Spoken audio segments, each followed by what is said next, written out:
Hello, and welcome back to the Crown Sessions, where passion, knowledge, and development thrive.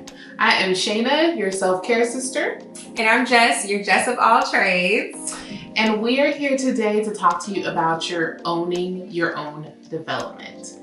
And with that, we're going to do this in a 3-part series where we do it from the manager perspective and give you those tips. Then we're going to do it from the direct report perspective on the one-on-one on what you should do.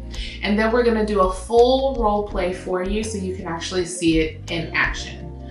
So if you're ready to get this tea, stay tuned.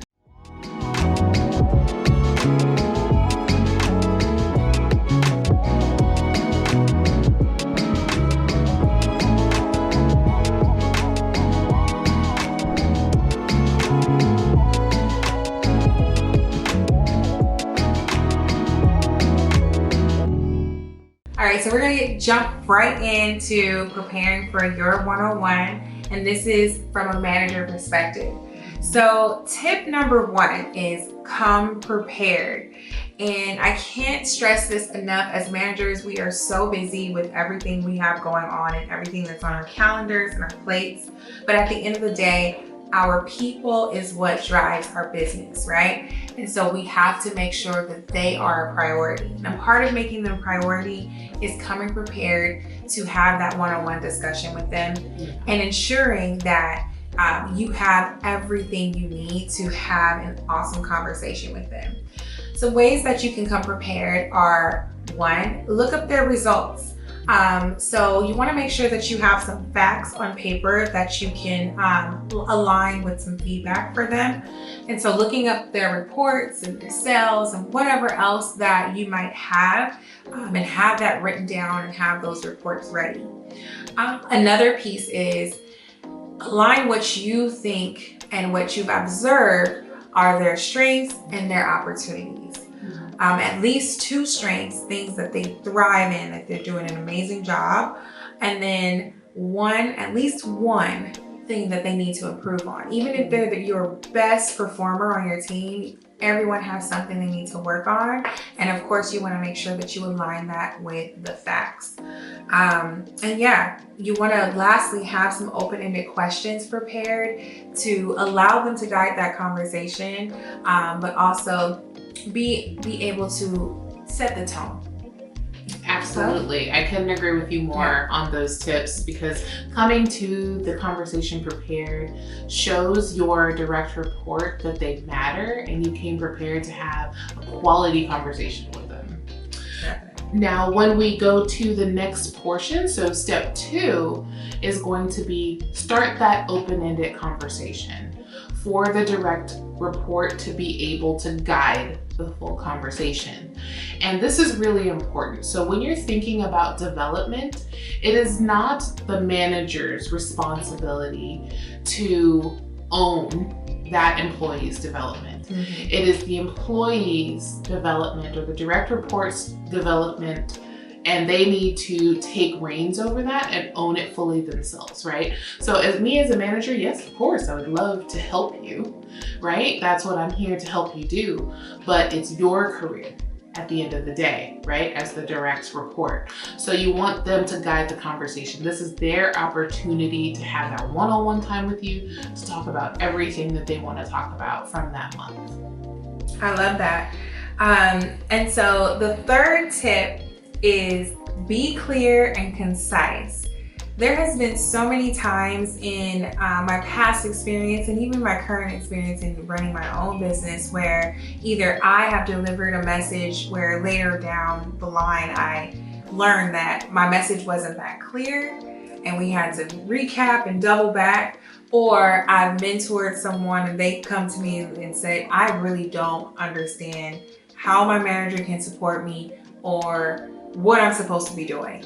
And so it's very important that you are clear and concise when you are delivering that feedback. If there is feedback that you have, which you should, that you are being very clear and concise, you remove emotion, and you also back it up with the facts. And the facts come from that reporting that we were talking about. It's also another reason why it's very important to come prepared so that you're not flustered, you're not stumbling over your words, and you have a very clear and concise message to deliver to your direct report as you're going over everything that they want to discuss. Exactly, and I love that you mentioned that. And when you're talking about feedback in your direct report, you want to always have some positive feedback and, a negative, if you will, or opportunity-based feedback, right? Because you don't want to be that direct manager that is only giving bad feedback, because that's a terrible experience for anybody. There's always something that people do well and excel in. And right? if you are allowing the direct report to lead the conversation and you've been having very successful one-on-ones previous to this current one-on-one, then really that direct report should be guiding their strengths and opportunity. And then they should also be telling you what that feedback is, so that all you need to do is affirm that feedback, which makes it a lot easier for you to do when that direct report really knows where they stand. They know what they're doing well and they know what they need to work on. Absolutely, because this is the part where it can get very sticky. So if you're in this conversation with a direct report and their entire idea of how well they're doing is complete opposite of yours, you've got a problem. Right? So because the strengths and opportunities that you believe they have should almost exactly align with how they feel they're doing as well. And if you're off, that's a completely different conversation that you should be talking through with them, so you guys can come to a common ground and understanding on where that person actually stands. So good. All right, so then we're gonna go ahead and move into step 4. So the last part that we want to talk about is goal setting. So in this part of the feedback, which is towards the end of that whole one-on-one conversation, is, okay, what are we leaving this conversation with that we're going to do in this next month? Because you're wanting to have a one-on-one every single month.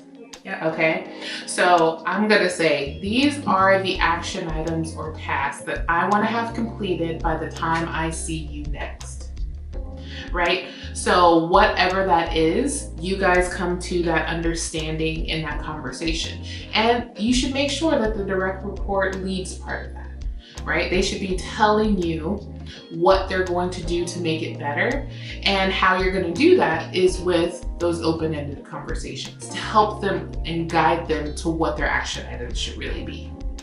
Definitely. So, these conversations, one-on-ones, are super important to any type of employee or direct report that you may have. Sometimes one-on-ones are not fun. Sometimes you just can't guide that person to understand, after asking these open-ended questions, exactly where they need to improve.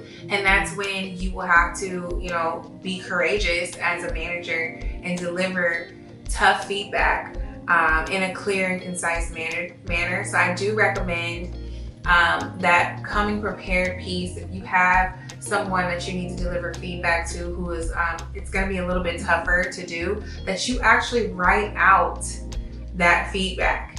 If you struggle with this, write out that feedback, either bullet point it or actually write it out, so you have the words that you can say in that conversation, so that you're clear, you're concise, they understand exactly where you're coming from, and they really understand how they can improve. Yes. And also come prepared with some things you can do to support them through progressing and improving in those areas that they're struggling with. Absolutely. And as you were talking about having those difficult conversations, when they're a little bit more difficult in those one-on-ones, like she said, yes, you're absolutely going to want to be prepared and write it out fully.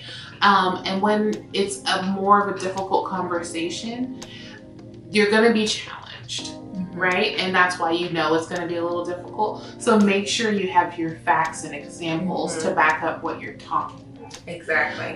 Because you need to be able to have that to validate your reasoning for saying that this is an opportunity of theirs. For sure. So important. Absolutely. So that was just a quick, 4-point tip on how to lead an amazing one-on-one with your direct reports. This is for career. You could be working in corporate America, small business, doesn't matter. This goes for any type of manager direct report relationship. Super important. Just to recap, those 4 tips are: 1, come prepared. 2, ask open-ended questions. 3, be clear and concise. And 4, goal setting. Be sure you want to close that one-on-one up with some awesome goals to measure progress. Absolutely. Thank you guys so much for coming and checking out this first part of our series on owning your own one-on-ones and your development. So please stay tuned for our next upcoming video for part 2 from the direct reports perspective. And remember, you need to go ahead and subscribe to this channel, because you're gonna wanna see what's coming next, I promise you. And don't forget to comment below. If you like the content, let us know what's going on. And of course, give a little like in there. And you can hit that bell notification to be alerted so you don't have to try to remember. Yes. All right, so remember that self-care starts with you.